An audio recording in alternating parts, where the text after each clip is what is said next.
Grandpa's garden.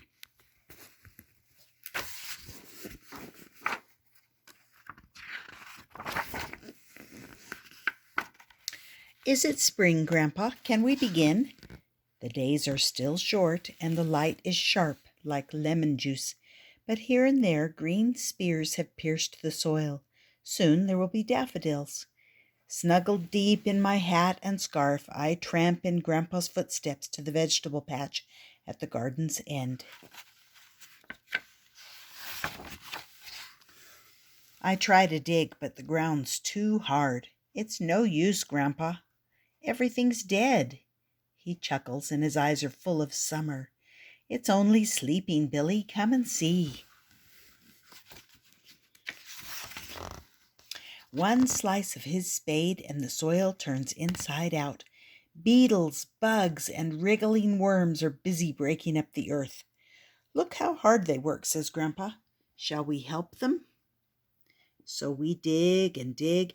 All that digging makes my tummy rumble. Grandpa says the soil is hungry too, waking after such a long sleep. We need to feed it, or nothing will grow. All year long he's cooked steaming pots, a steaming compost. All year long he's cooked a steaming compost heap. Nothing is wasted. Vegetable peelings, lawn cuttings, every fallen leaf. And now it's rich and dark and sweet and ready to spread on our vegetable beds. And then we wait. It's hard to wait. It's warmer now and lighter. Leaves uncrumple soft as silk on waking trees. Grandpa crumbles earth like chocolate cake. Ready, Billy? It's planting time. We comb the soil smooth with our rakes and mark out lines with sticks and string. Peas and beans and pumpkin seeds need tucking in with careful fingers. We sow carrot seeds in tidy rows. But I like scattering lettuce seeds into the breeze. Grandpa says they'll grow wherever they fall. Grandpa has sprouted trays of potatoes. We bury them and pat the soil around, and then we wait. It's hard to wait.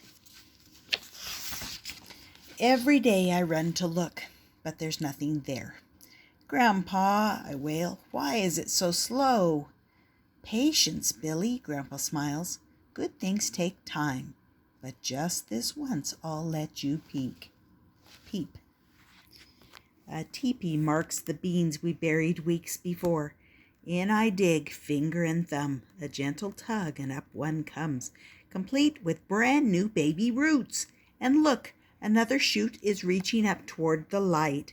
There, says Grandpa, not long now, but it's still hard to wait.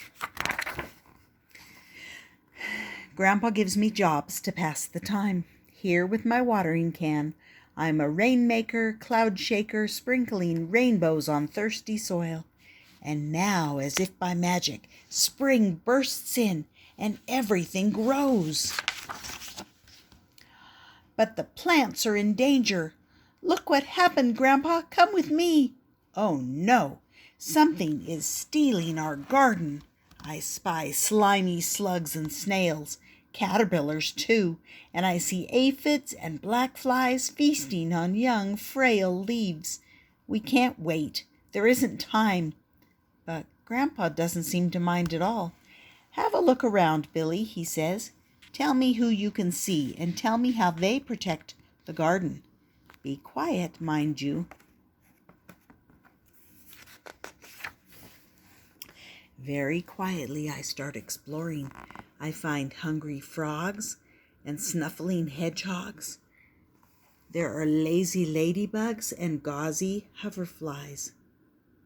And I see busy, bright-eyed birds fly down from the trees, searching for supper. They're the best friends we could have, says Grandpa. He's right. Our friends help keep these bugs at bay, and Grandpa knows a trick or two. Everything's growing now in the summer sun. scrambling higher, squabbling for space. Grandpa shows me how to pull out weaker plants and greedy weeds. We squeeze some room for baby plants, tomatoes, cucumbers, and strawberries grown in Grandpa's greenhouse. At last it's harvest time. There's so much to do. We dig and pick. In no time at all, my basket fills and my mouth blooms bright with strawberry juice. But when I pop a pod of peas, I find that caterpillars have gotten these before me. One for the compost, Grandpa says. We have plenty more. Grandpa leaves some peas and beans unpicked. The pods bake in the late summer sun until they crackle and split their seams. Together we scoop the insides into paper bags. These are next year's crop, he says. I always grow a few more than I need. The sun sinks, tender as the ripest peach. We light a fire, Grandpa and me, roasting potatoes and toasting our toes. Grandpa sips from his flask of tea, and I try to swallow my yawns. Autumn is sending the soil to sleep, and it won't be long before winter's here. But spring will follow, and we'll be there, Grandpa and me, to welcome it again. And I can't wait. Look, here's the plot. Plot 1 has sunflowers and green beans and peas and lettuce leaves. There's some strawberries, marigolds, a footpath, more marigolds. 2 has sunflowers, cabbages, Brussels sprouts, tomatoes. 3 has strawberries, leeks, carrots, onions. 4 has pumpkins, tomatoes, and potatoes, and herbs in the middle here.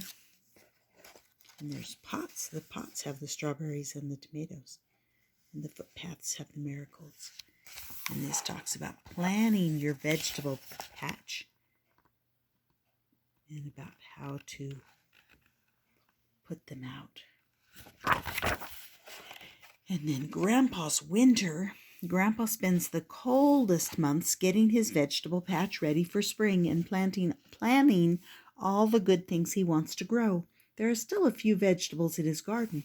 Winter cabbages and leeks and Brussels sprouts, and the canes from last autumn's raspberries are waiting until late winter to be cut back. He digs the beds and feeds the soil with compost and manure. As spring creeps closer, Grandpa likes to sow some seeds inside his greenhouse where it's warm. Soon there are tiny seedlings nestling in trays. When the warmer weather comes, they'll be strong enough to live outside. He stores the potatoes in dark places, but puts the ones he's going to plant in the light to sprout. And this talks about things to do in winter. Plan the vegetable patch and dig in your manure and compost piles and sow some seeds in late winter and get a head start on the potatoes. And then Grandpa's spring tells what he does in the spring, and there's things to do in the spring. And Grandpa's summer, and what you do in the summer, and autumn, and what to do in the autumn. And if you want to know more about what it says for that, check this book out of your library.